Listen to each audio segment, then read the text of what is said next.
दूर किसी जंगल में चिड़िया अपने पति और दो बेटियों के साथ रहती थी। उसका पति मेहनत मजदूरी करता था। वो इतना ज्यादा तो नहीं कमाता था, लेकिन इतना कमा लेता था कि वो 2 समय की रोटी आराम से खा लेते थे।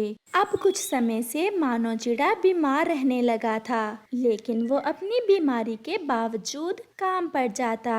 एक दिन सुबह सवेरे वो काम पर जाने ही वाला था कि उसे चक्कर आता है और वो गिर जाता है। अरे गुड़िया के पापा, क्या हुआ? मैंने आपको कितनी बार कहा है एक बार डॉक्टर के पास जाकर अपना चेकअप करवा लें, लेकिन आप भी मेरी एक नहीं सुनते।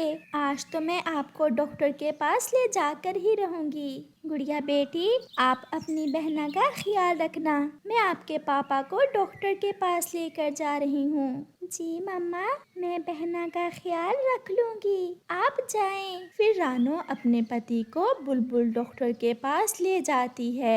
बुलबुल डॉक्टर मानो चिड़े का अच्छे से चेकअप करती है। रानो, मैं तुमसे कुछ छुपाना नहीं चाहती। तुम्हारे पति को ब्लड कैंसर है और वो भी आखिरी स्टेज पर। अब तो इनका इलाज भी नहीं हो सकता। अब बस ये तुम्हारे पास कुछ ही दिनों के मेहमान हैं। अब आप इन्हें काम पर बिल्कुल न जाने देना।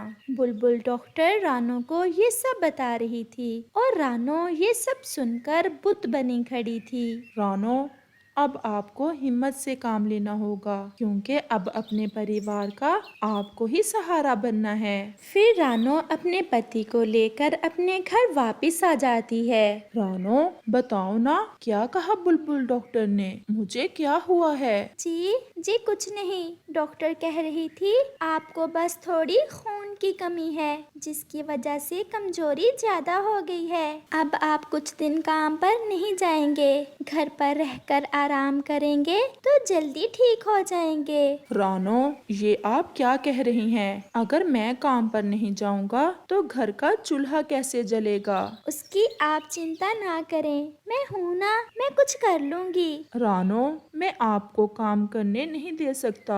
मुझे कुछ नहीं हुआ, मैं ठीक हूँ। बस कुछ दिन आप आराम कर लें, फिर आपने ही काम करना है। अब मैं मजीद आपकी कोई बात नहीं सुनूंगी। गुड़िया, आप अपने पापा और बहना का ख्याल रखना। मैं किसी काम की तलाश में जा रही हूँ। फिर रानो चिड़िया घर से बाहर काम की तलाश में चली जाती है। वो सारा दिन काम की तलाश करती है, लेकिन उसे कोई भी काम नहीं मिलता। ऐसे वो हर रोज सारा दिन फिरती, लेकिन उसे कोई ढंग का काम ना मिलता। बस थोड़ी बहुत मजदूरी मिलती, जिससे वो अपने बच्चों और पति के लिए एक वक्त का भोजन ले जाती। अब उसके पति की हालत भी दिन ब दिन खराब होती जा रही थी। फिर एक दिन उसका पति उन्हें छोड़कर हमेशा हमेशा के लिए चला जाता है। उसकी बेटियां रो रही थीं। पापा, पापा, उठें, आंखें खोलें। पापा, आपको क्या हो गया? क्या मेरे पापा अब कभी लौट कर नहीं आएंगे? मुझे रात को कहानी कौन सुनाया करेगा? रानो अपनी दोनों बेटियों को अपने साथ लगा लेती है। चुप कर जाओ मेरी बच्चियों, चुप कर जाओ। हमारा साथ आपके पापा के साथ बस यहीं तक था। अब जिंदगी के सफर में हम अकेले रह गए हैं। रानो तो अपने पति के जाने के सदमे से बिस्तर पर ही लग जाती है। घर में खाने के लिए कुछ भी नहीं था। उसकी पड़ोसन गोरी कव्वी उसके घर आती है। रानो, अब तुम्हें खुद में हिम्मत पैदा करना होगी। जाने वालों के साथ जाया नहीं जाता। देखो जरा अपनी बच्चियों की तरफ, उनका तो तुम्हारे सिवा कोई नहीं है। गोरी बहन, मुझे कुछ समझ नहीं आ रहा, मैं क्या करूं? मैं अपनी बेटियों को अकेले कैसे पालूंगी? मुझे तो कोई अच्छा काम भी नहीं मिल रहा। रानो, तुम्हारे पति की थोड़ी सी जमीन तो थी जिस पर केलों के पेड़ थे, तुम वो केले बेच आया करो। लेकिन गौरी, वो केले तो अभी कच्चे हैं और उनके पकने में अभी 1 महीना रहता है। रानो, कच्चे केले तो पके हुए केलों से भी ज्यादा अच्छे दामों बिक जाते हैं। गौरी बहन, वो कैसे?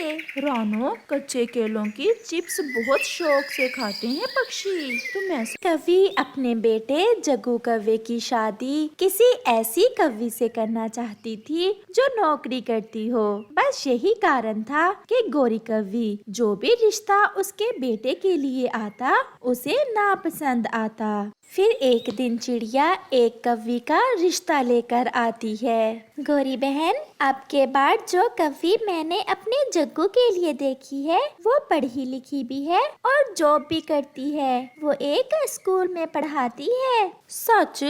फिर तो मेरी बहू अपनी तनख्वाह लाकर मेरे हाथ पर रखा करेगी। ये रिश्ता मुझे स्वीकार है। चिड़िया बहन, आप बात आगे बढ़ाएं, हम 1-2 दिन में अपने जग्गू की शादी कर लेंगे। गौरी का बेटा जग्गू भी घर आ जाता है। जग्गू, देखो, चिड़िया बहन एक ऐसी कवि का रिश्ता लेकर आई है जो कमाती भी है। माँ, क्या काम करती है वो स्कूल में टीचर है, अच्छी तनख्वाह है उसकी। बहू के आ जाने से घर का अच्छा गुजारा होगा। चिड़िया अपने घर चली जाती है। माँ, मैं तो कोई धंधा करता नहीं, क्या ऐसी कवि मेरे साथ रह लेगी?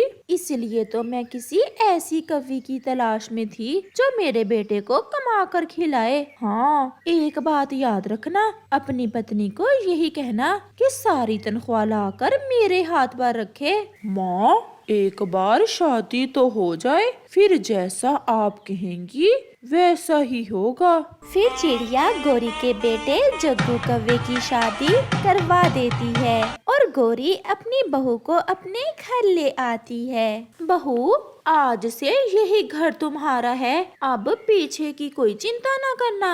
चिड़िया ने बताया था कि मेरी बहू नौकरी भी करती है। कितनी तनख्वाह है मेरी बहू की? सासू माँ, 10,000 रुपए मिलते हैं मुझे स्कूल से। माँ ने मुझे बहुत मुश्किल से पढ़ाया लिखाया, गरीब होने के बावजूद मुझे अच्छे स्कूल में पढ़ाया, फिर ही मैं इस काबिल बनी हूँ कि मैं कमा सकती हूँ। ये कोई बड़ी बात नहीं है, सभी के माँ बाप अपनी संतान को पढ़ाते हैं। पति जी, आप क्या काम करते हैं? अगर मैं काम करता होता तो मेरी माँ मेरे लिए ऐसी पत्नी की तलाश क्यों करती जो कमाती हो। अब तुम जो कमाओगी मेरा ही तो होगा। पहले ही दिन गौरी की बहू उसकी बातों से जान जाती है कि उसकी सासू माँ बहुत लालची है। फिर गौरी की बहू हर रोज स्कूल में पढ़ाने जाती और वापसी पर आते हुए अपने पति और सास के लिए फल भी लेकर जाती। जैसे ही महीने की पहली तारीख आती है, गौरी अपनी बहू से कहती है, बहू, क्या तनख्वाह मिल गई है? जी सासू माँ, आज मुझे तनख्वाह मिल गई है। तो लाओ फिर जल्दी से अपनी तनख्वाह मुझे दे दो। नहीं सासू माँ, मैं आपके लिए खर्च तो कर सकती हूँ, परंतु मैं अपनी तनख्वाह आपको नहीं दूंगी। मुझे अपनी बूढ़ी माँ के लिए दवा भी लेना होती है। ऐसा कैसे हो सकता है? जब बेटियां ब्याह कर अपने पति के घर में आ जाती हैं, वो अपनी कमाई ससुराल वालों को ही देती हैं। अब यही तुम्हारा घर है और तुम अपनी तनख्वाह में से अपनी माँ को दवा लेकर नहीं दे सकती। गौरी की बहू कोई जवाब दिए बिना अपने स्कूल चली जाती है। जग्गू घर से बाहर था। गौरी तुरंत अपने बेटे के पीछे जाती है। जग्गू, जग्गू, आज बहू को तनख्वाह मिल गई है। मैंने उससे तनख्वाह मांगी तो कहने लगी कि वो अपनी बूढ़ी माँ को दवा लेकर देगी और जो बचेगा वो हम पर खर्च करेगी। माँ, जो मिलता है ले लो, और मैं कौन सा कोई काम करता हूँ, ऐसा ना हो कि इतने से भी जाएं।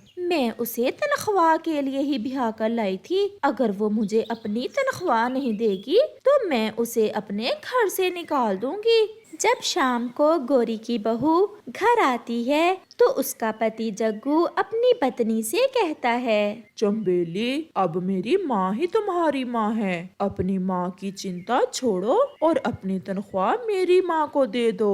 परंतु मैंने आधी तनख्वाह से अपनी माँ के लिए दवा ले ली थी और ये लें, जो पैसे बचे हैं आप रख लें। ससुराल आकर भी अपने माता पिता का ख्याल मन से नहीं जाता तुम्हारे। हमारे यहाँ ऐसा नहीं होता, बहू की कमाई सास की ही होती है। मेरी माँ ने मेरे लिए इतना कुछ किया, मुझे पढ़ाया, मुझे पाला, मैं कैसे अपनी माँ को भूल सकती हूँ। ये सब तो मैंने पहले दिन ही देख लिया था। अपने बेटे को तो आप अच्छी प्रशिक्षण दे ना सकी, सारा दिन आवारा फिरता है और मुझे आप मेरी माँ से मिलने से रोक रही हैं। मैं ऐसे घर में नहीं रह सकती। ऐसा कहते हुए गौरी की बहू अपनी माँ के पास चली जाती है। माँ, मैंने कहा था ना, ज्यादा के लालच में हम थोड़े से भी जाएंगे।